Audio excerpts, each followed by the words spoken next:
unemployment rate unexpectedly move up from...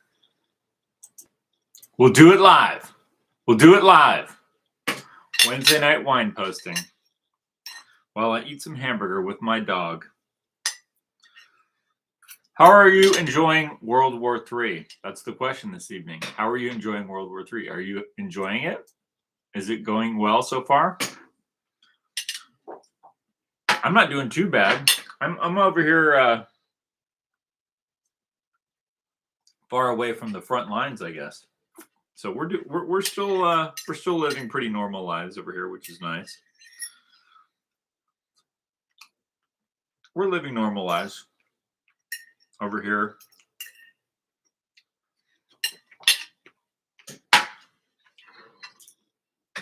For now. If you call this normal, is it normal to have like is it normal to have politicians running around with like chickens with their heads cut off talking about foreign, about Israel every day? I should probably stop talking about it. Maybe you don't even want to hear about Israel anymore. Maybe you're tired of it. Maybe you are tired of it and you'd rather not hear about it. Maybe that's the case. I know I am. It's funny.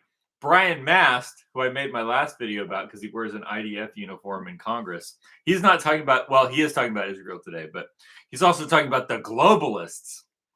Brian Mast is talking about the globalists and the Chinese and the globalists and how they're not securing the border. Because that's one thing I realize about these people that are the people that are in charge of like the right-wing media and political structure is they're allowed to talk about certain things in a certain way. They're allowed to say globalists. That's okay. As long as it doesn't mean the Jewish mafia. We don't know what it means. It just means the globalists, right? They don't define it. So that's why it's okay now. So Brian Mast is talking about the globalists on Twitter. And he's talking about how the border's not secure. So now what I realize is the people that run the Republican Party, I think I'm going to have to, I'm not a card carrying member of the Republican Party.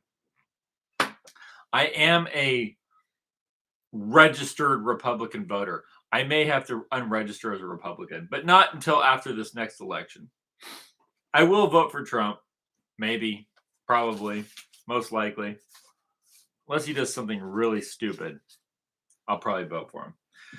But we need to have, I'm going to start, maybe I'll start my own political party. I actually want my own political party because the Republican Party is the party of Abraham Lincoln, which is the party of Karl Marx and B'nai B'rith Mafia. So why would I want to be part of that? I don't know. Anyway, Brian Mast is talking about the globalists and the border. He's talking about the border now. So this is what I realized. Ben Shapiro, Matt Walsh, Steve Bannon, Mike Flynn, different people in the right wing, Buck Sexton, Sean Hannity, they're allowed to talk about certain things. Seb Gorka. They're allowed to talk about the border, and they're allowed to talk about like the new alt-right, which is not anti-Semitic, but is just right-wing normies, the Republican normie right. They're allowed to talk about the border, and they're allowed to talk about trans issues. That's the other thing they're allowed to talk about, trans issues. By trans issues, I mean they're allowed to talk about boys and girls sports. That's a big thing they're allowed to talk about. Why? Because it's a fundraising. It's a fundraising activity. They can raise money off that. What do they do once they get in power?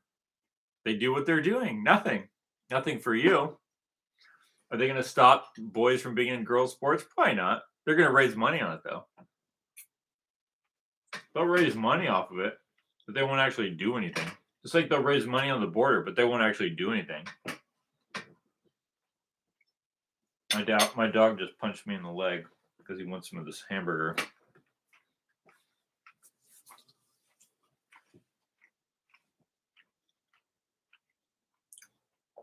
So I'm starting a political party.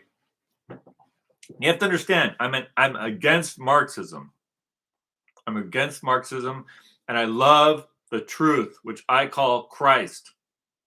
Christ is the truth. I worship the truth. But I think what I'm going to do is I'm going to start a political party, and I'm not sure yet because I haven't really decided. But if I do start a political party, I may call it the Communist Party. I may do that. I may do that just to mess with everybody. Just to mess with everybody, I may start a political party and call it the Communist Party. And then I will define what communism is. Because if we're going to live in communism, then you might as well be the leader of the communists, right? If you're going to be subjected to communism, then you should be its leader because then you get to dictate what communism means. So if I start a political party, I may call it communist. I can't really call it National Socialism, right? Because then people are going to freak out.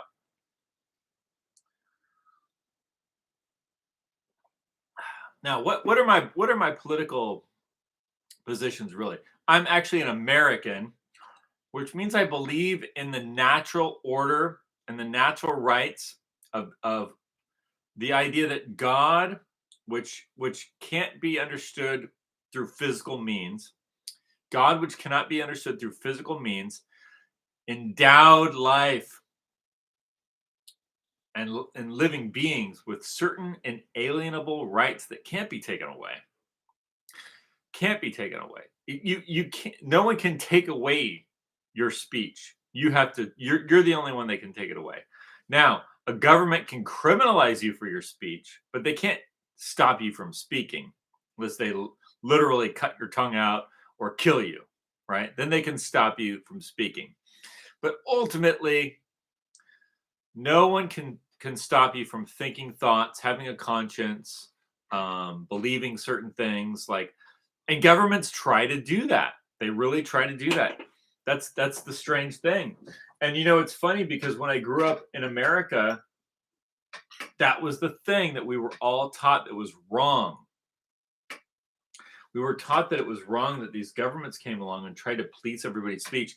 We would hear stories about the communists in Russia and how the communists did this and the communists did that. And the communists had the secret police. We have all of that now. We have all of that in America. Every single aspect of it. And worse, because the technology is so much more advanced. So we have everything that we were told about the communists were doing in the Eastern Bloc. We have all of that in America and Canada and Australia and London, England. We have all of it in Germany, but it's worse because they're unrestrained and they have far, far more advanced technology now than they ever had. Now, imagine we have all that and worse, but what is their religion? Their religion is what they say it is. What is the government saying its religion is? What are they saying? They're not saying that they're communists. They're not saying that they're socialists. They're not saying that they're anything. The only thing that they will absolutely adhere to without any wavering, what they will not waver from, is Judaism. That's the one thing that they will not waver from. They are supporters of Judaism. Are they supporters of Christianity with the same enthusiasm? No, absolutely not. Absolutely not. Are they the supporters of the Bill of Rights with the same enthusiasm? No, absolutely not. They are not.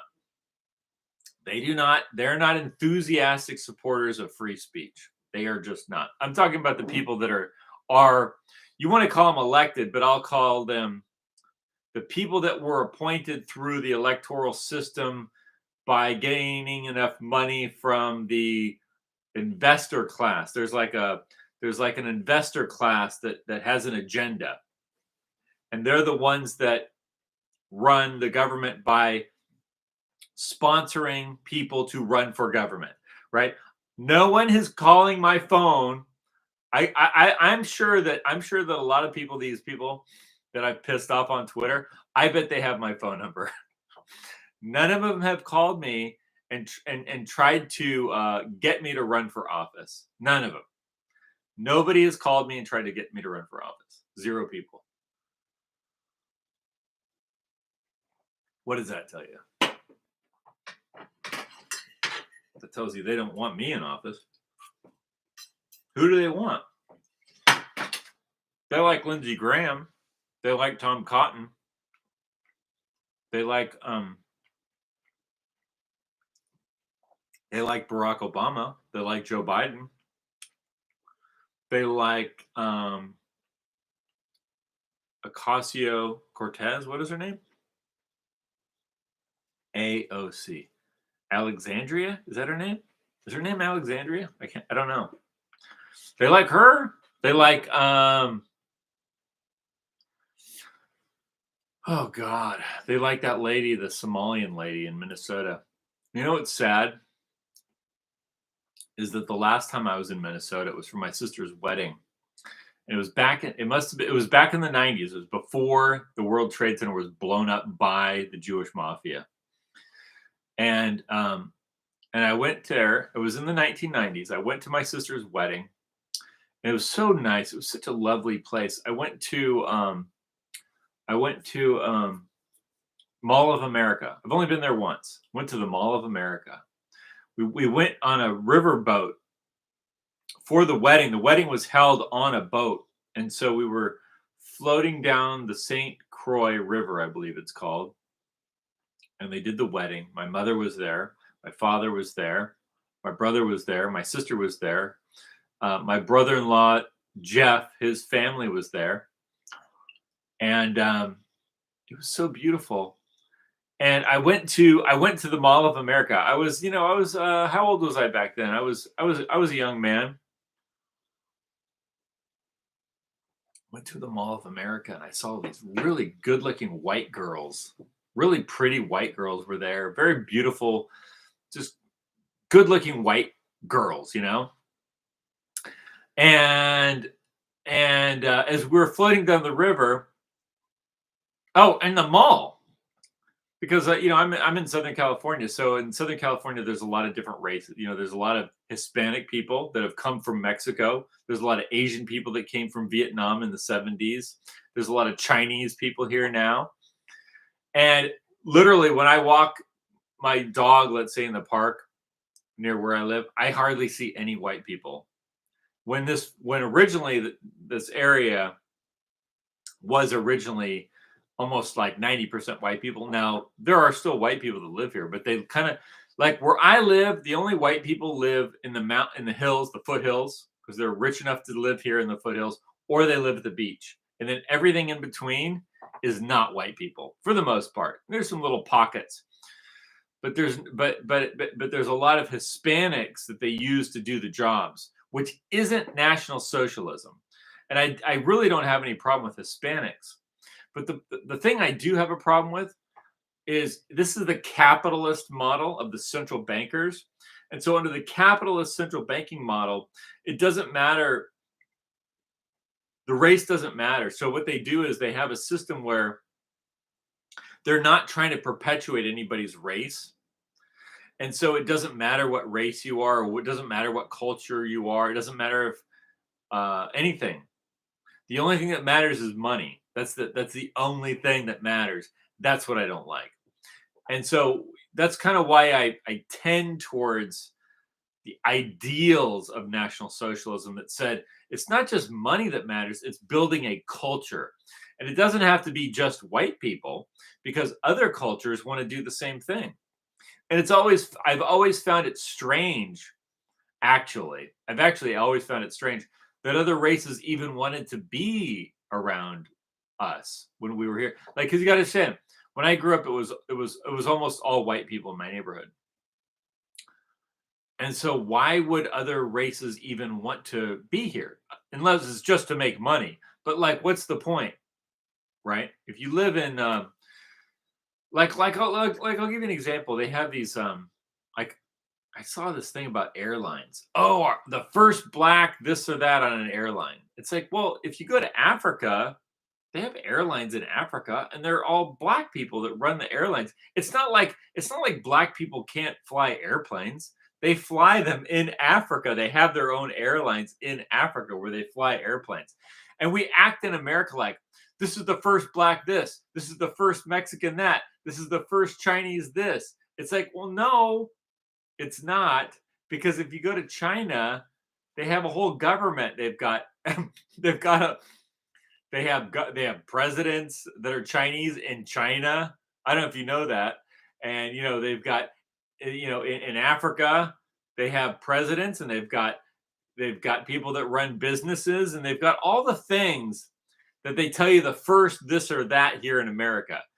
So, but the idea in America was they just had to get rid of the white people, and it's not the non-white people's fault that this is happening.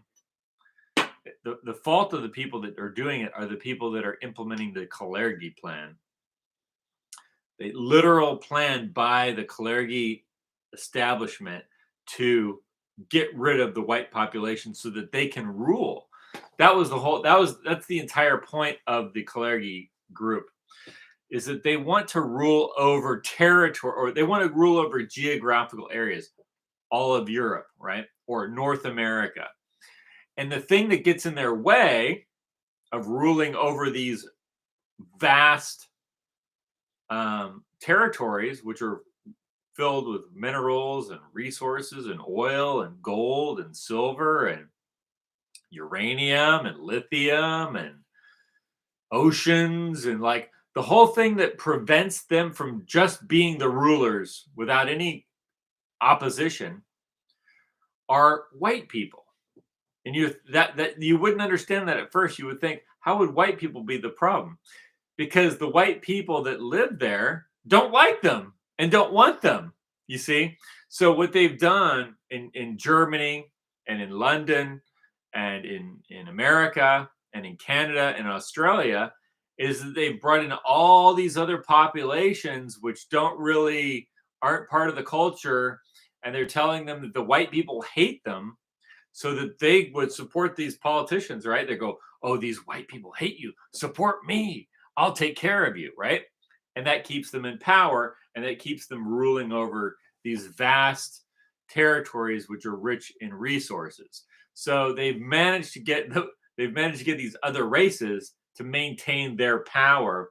Whereas that's the thing that happened in America, is that the white races had been trying to get rid of this power structure, right? And if you're not white, let's say you're a black or Hispanic or an Asian person, you go, these people that rule America are really really vicious and really cruel, and they're really doing a lot of bad things. It's like, yeah, and guess what? You're the one that keeps them there, because we were trying to get rid of them. And the way that they stayed in power is to minimize our political power and increase yours. And by doing that, they create a system where we have less power to get rid of them. And the people that come in don't know any better, right? The people that come in from different countries, they don't speak the language, for one, or they just don't know much about politics, or they don't know much about America in general. They don't know what's going on. They just know they need the basics. They need food and shelter bad because they're starving, they're hungry, they need a job, they need a place to live. And so this government says, we're going to provide that for you in exchange for your support. And that's it. Boom. It's a done deal. So anyway, I was off on a tangent. I don't remember what I was talking about before I went off on that tangent. Oh, yeah. I'm going to be the leader of the Communist Party. That's what it is.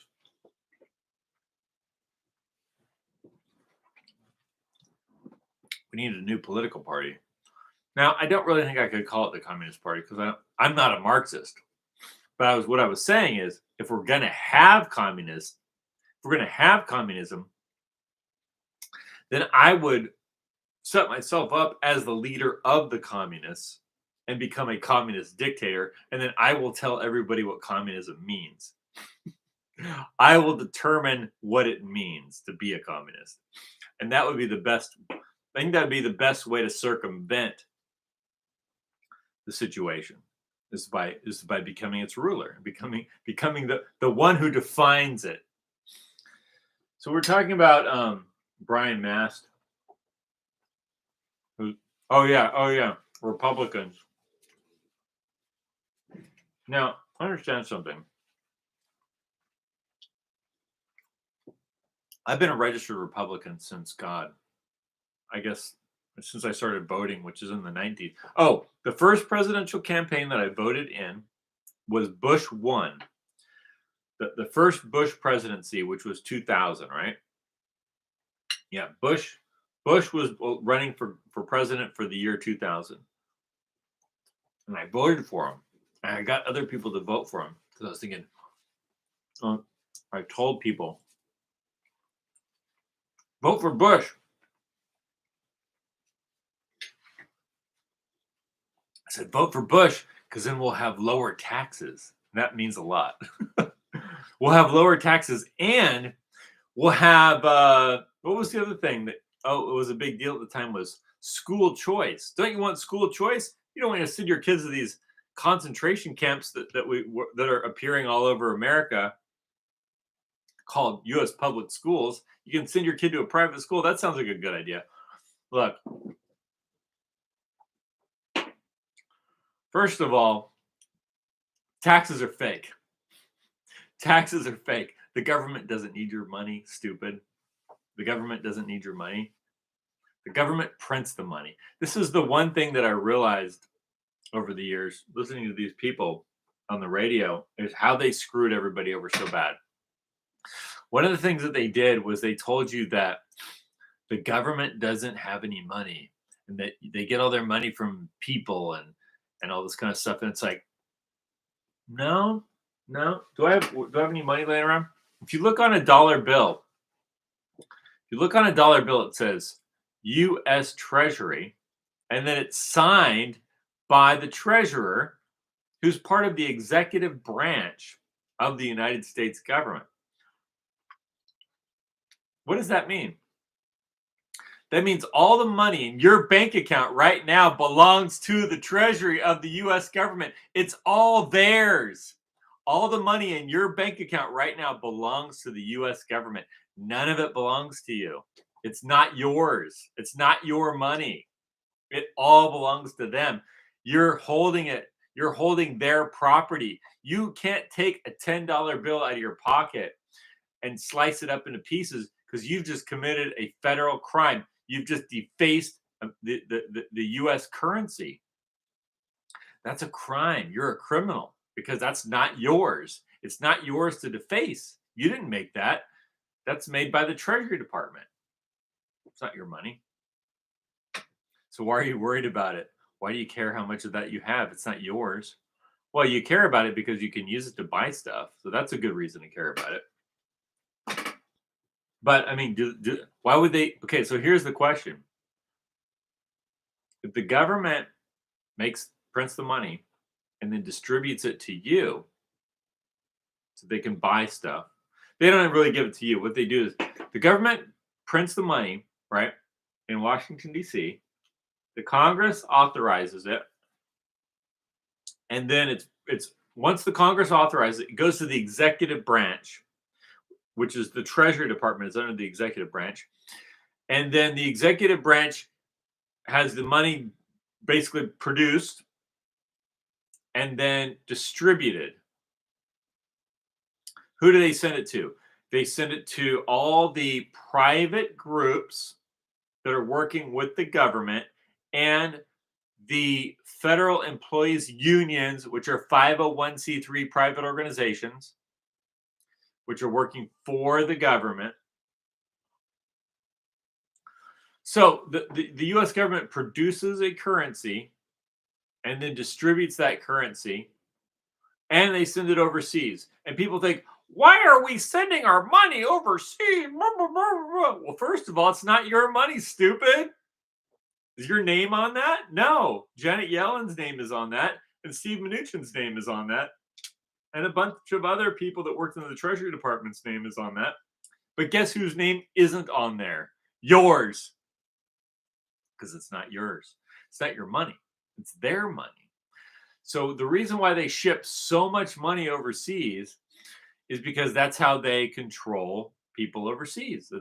See, if they didn't ship all that money all over China and the Philippines and Malaysia and Singapore and Pakistan and India and Iran and Egypt and Jordan and Saudi Arabia and the United Arab Emirates and all over Europe and France and Germany and England and everywhere else. If they didn't do that,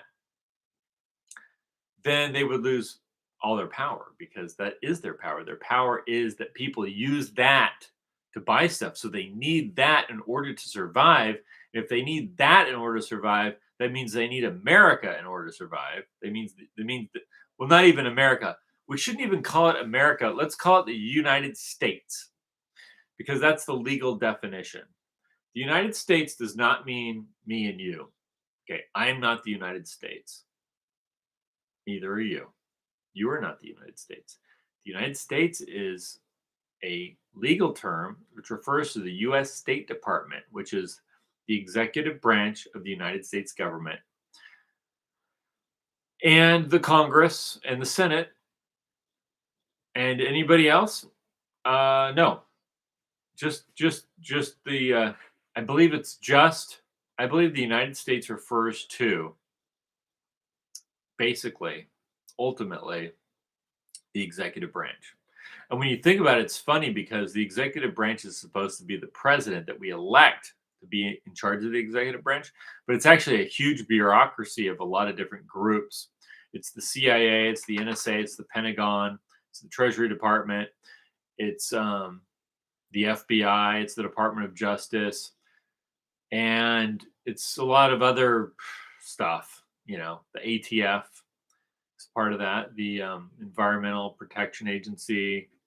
I don't know all of it. There's a lot of people in there, right? And so it's not just the president. Anyway, that's the United States. And that's my dog. That's my dog because there's probably a squirrel or a raccoon or something. So anyway, you're not the United States. I'm not the United States. Now, what are we though? We're the Americans. The United States is its own thing. It's become its own thing. It's totally disconnected from the citizens. You got to understand, this is why they don't like Donald Trump. It really is. How's my hair? This is why they don't like Donald Trump. It's not that Donald Trump isn't like, Donald Trump loves Israel and he loves the Jews and he loves all that. That's not why they don't like Donald Trump.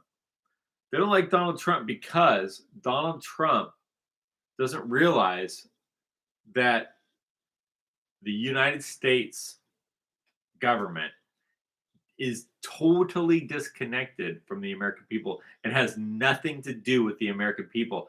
And the American people, frankly, according to the United States entity called the United States in Washington, D.C., doesn't want our input or want to hear from us or what we have to say.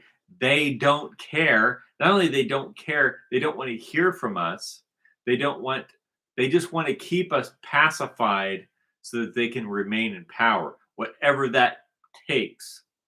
Whatever it takes to keep us quiet is what the United States cares about. Keeping everyone quiet. Shut the fuck up. That's what the United States cares about. They want you to shut the fuck up. They don't want you protesting. They don't want you talking. They don't want you thinking about things. They just want you to shut the fuck up. I'm sorry for the F. Sorry for that. But that is what it is. That is what it is. They want you to be quiet. They don't want you to think. Okay, listen. That's why the United States government, I don't even want to call it the United States of America, because that means, see, when you say United States of America, that means there's a bunch of states, and all those states are part of a federation. and those states have representation by the federal government. That's not what this is. The US is basically the Jewish mafia and its groups that it's coordinated with running an operation worldwide. So that would be the B'nai B'rith. Jewish mafia is called the B'nai B'rith, and then they also, one of their arms, one of their groups that works for them is Rome. That's the Pope. So the Pope in Rome works for them. Who else works for them? I could say Freemasonry, but Freemasonry did work for them at times, but and maybe still does, but ultimately Freemasonry, it's not like Freemasons are the ones doing all this, okay? So when you think of Freemasonry, Freemasonry was like an organization which really like peaked in the 18th century as a group that was like opposed to what the Catholic Church was doing and wanted to create a new type of civilization based on new ideals. And a lot of the people that are associated with the order that came about and did come to power were associated with Freemasonry, because B'nai B'rith was a group that was founded by Jewish Freemasons and members of the Oddfellows Lodge. So it was the Oddfellows Lodge and the Masonic Lodge, but those lodges weren't important to them. It was the Jewish mafia that was important. So that was the thing. That was the thing. So the other stuff was just kind of like passe, right? It was transitory. So Freemason was transitory. The Freemason system was transitory, but it still existed. Create a framework or an infrastructure. I would say that. And so did the Roman Catholic Church, create an infrastructure. Why do you have Sean Hannity and Laura Ingraham and Seb Gorka and those kind of people all over the media in New York and Los Angeles and Fox News, right? There's a lot of Catholics, right? There's a lot of Catholics. Well, that's part of the infrastructure. Same with Freemasonry. But who's at the top of that infrastructure? What is Seb Gorka? What is Seb Gorka beyond everything? What is his allegiance to? It's to the Jewish mafia, not to America. I listen to Seb Gorka all the time because he broadcasts here in Los Angeles. Seb Gorka, and this is the thing about these guys, right? Seb Gorka, Nimrata, what's her face? Nikki Haley, Vivek Ramaswamy, the people that run UK, right? Rishi Sunak. What are they? They're foreigners that were brought in and made part of the political structure to rule over everybody. So now understand something. Seb Gorka's not an American, right? He talks about the Second Amendment, which is good. He talks about free speech, which is good. But when he came to America, I remember him specifically saying that he was when he did his American when he became a citizen, I think he had to take some kind of a questionnaire or a test about 9/11. I believe that 9/11 was on the exam. I believe that 9/11 is on the exam for immigrants. Who did 9/11? And you have to answer it correctly. Osama bin Laden, Al Qaeda. Well, is that true? Is that the case? Is that what happened? Is that what happened? So now they've set up. They've actually set up. See, that's like a religious test, right? It's not true. Osama bin Laden has nothing to do with 9/11. He did an interview, by the way, if you ever want to watch it. He did an interview where he with a Pakistani journalist, where he stated explicitly he had nothing to do. It's called Ummat. Ummat is the name of the Pakistani UMMAT, I believe is how it's spelled. Pakistani news organization. He did an interview with him. He said, I had nothing to do with that. Then he goes into this long history of how the United States and the CIA and Israel, and he figured that they were the ones that did it, or maybe he was saying that he thought that the Jews and Israel were behind it. And then he goes into all this stuff about the CIA and Mossad and the Israelis, and that he had nothing to do with this, and he would never do anything like that because it's against his religion. And it was very convincing. Of course, you'll never hear about that because nobody wants you to know that he had nothing to do with it because they had already created that narrative. Now, everybody knows now. I mean, on Twitter, it's like you go on there, it's like nobody's buying any of these narratives anymore, which is good because they're lies. Lies deserve to die. If the truth shall kill them, let them die. If the truth shall kill them, if the truth kills them, let them die. Right? The truth doesn't deserve to exist. So anyway, who did 9/11? Who did 9/11? Well, there's a guy named Larry Silverstein who probably has a lot of answers to that, and he's doing just fine. Is he still alive? I think so. He's probably getting old though. If he is still alive, he's probably not going to be around much longer. But yeah, he was the owner of the World Trade Center complex that he bought 6 months before, and got a policy for insurance policy on all of his buildings that he had just bought that were buildings that were losing money. So he buys a bunch of buildings that are losing money because they're loaded with asbestos and the city wants them taken down. So he buys them and then takes out an insurance policy for all the buildings for terrorism. And then 6 months later, voila, he's a multi-billionaire because he insured the buildings for billions of dollars. So on September 11th, oh my God, that guy made so much money. He invested millions in the World Trade Center and made billions on 9/11. You got to understand that. You got to understand that.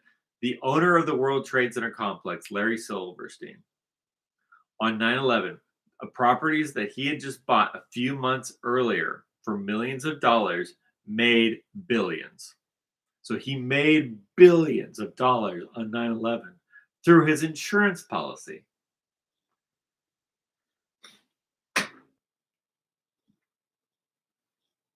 Yeah. Anyway, what are we talking about? We're talking about the Communist Party, which I'm going to be the head of. I'm not a communist.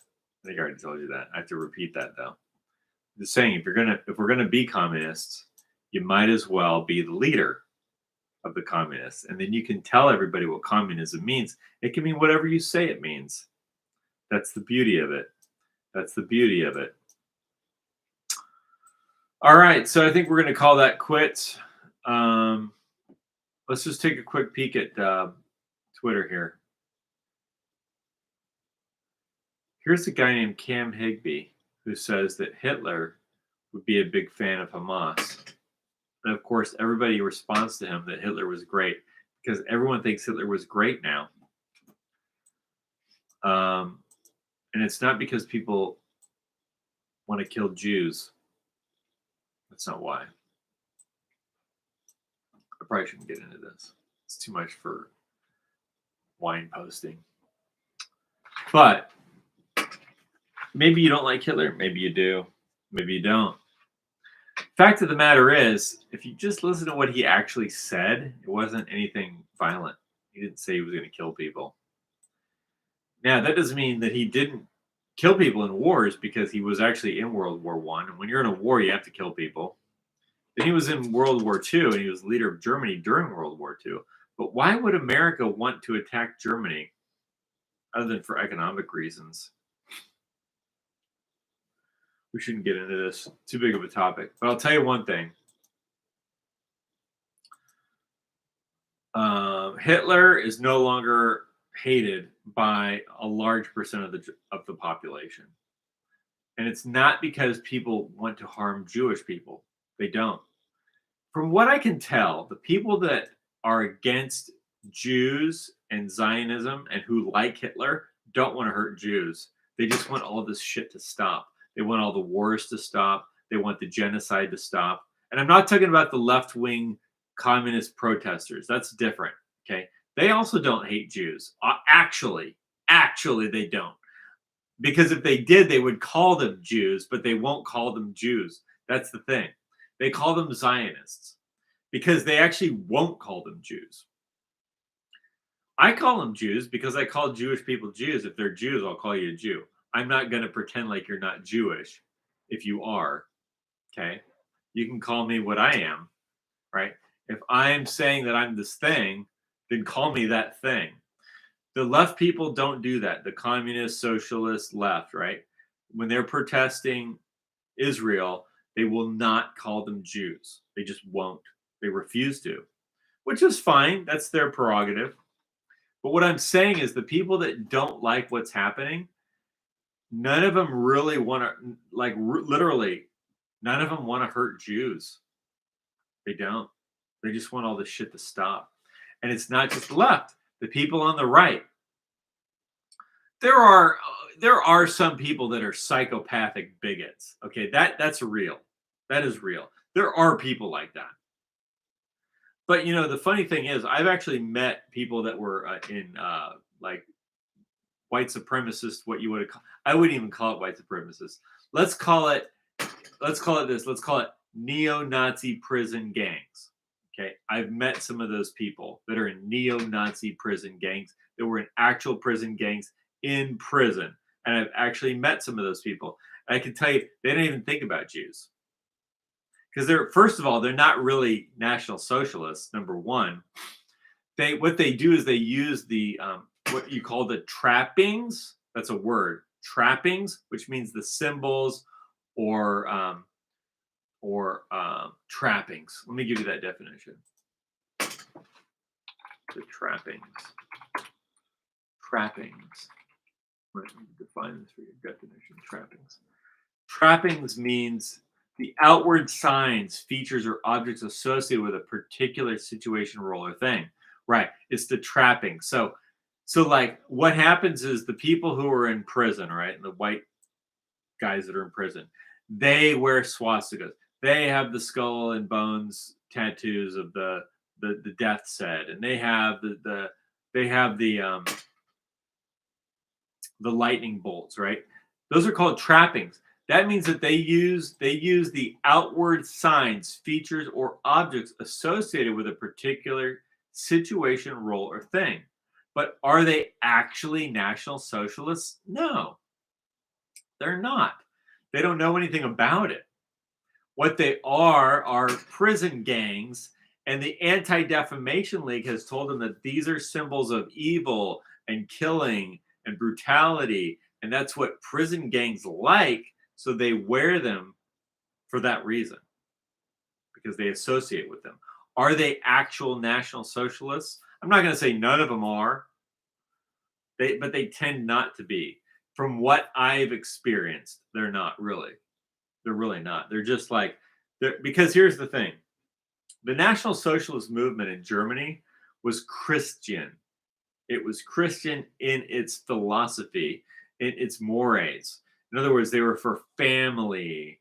They were for no mafia. They were against crime. They were for, you see what I mean? That's not a prison gang. Now, the ADL website tells you that the National Socialism is crime and violence and all this kind of stuff. That's propaganda.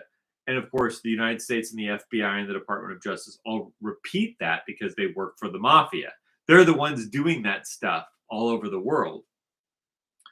But actual National Socialism isn't any of those things.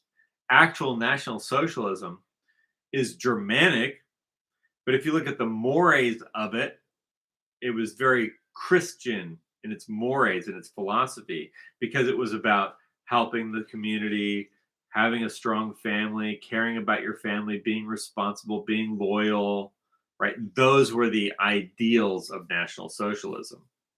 But that's not what the ADL will tell you. That's not what the President of the United States will tell you. That's under the control of B'nai B'rith, the mafia.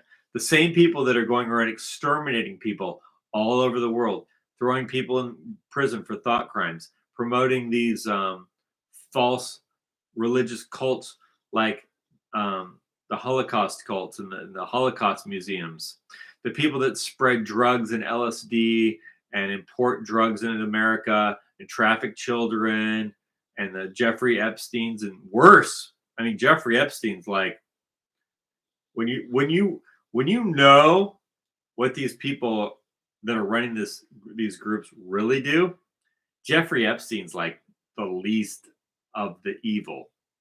Like that was just like teenage girls. It gets way worse than that. The people involved in CIA and Mossad, and you got to understand, ISIS is Mossad. That's the perfect way to understand it. You look at what ISIS did, the brutality, the cannibalism that was going on. This is all backed by Mossad. Why? They're promoting dark age cults. They're promoting violent, brutal, dark age cults because that's what they want to turn the world into. There's no effort by the people that run the United States, the people that run our government and the governments in London and Europe and Germany and elsewhere that are under the B'nai B'rith order. There's no effort to create a civilization. None. There's none. There is no effort to create a viable, functioning, rational, sane, humane civilization. Zero. It's all, they've gone all in on death, destruction, disease, irrationality, mental illness, causing mental illness through drugs, through hormone, endocrine system, manipulating drugs, right? If you're watching this video and you feel strange at times, like sometimes you feel anxious or you don't feel so good, you're probably eating shit that's got stuff in it that's causing your endocrine system to get fucked up. That's what's happening to you. You're probably eating foods or taking things or maybe you're on medication that you're just taking it directly. That's going to fuck up your endocrine system and screw up your whole chemistry in your body and make you feel all kinds of horrible ways. You're going to feel anxious. You're going to feel depressed. You might feel suicidal. You might feel all kinds of things from the food that you're eating because it's in the food. And it's in the medicines they're giving you. There's all kinds of stuff, dude. So anyway, what else can I say? I can't say anything else. All I can say is that what is the path out of all of this mess? Path out is the truth. To worship the truth. That's all you got to do. We just got to get everybody worshiping the truth. If we do that, if we could just get everybody worshiping the truth as God. If we just said God is the truth, we're going to worship the truth as our God. Whatever the truth turns out to be, that's going to be our God. We would make a lot of progress. All right. I'm signing out. Have a good one.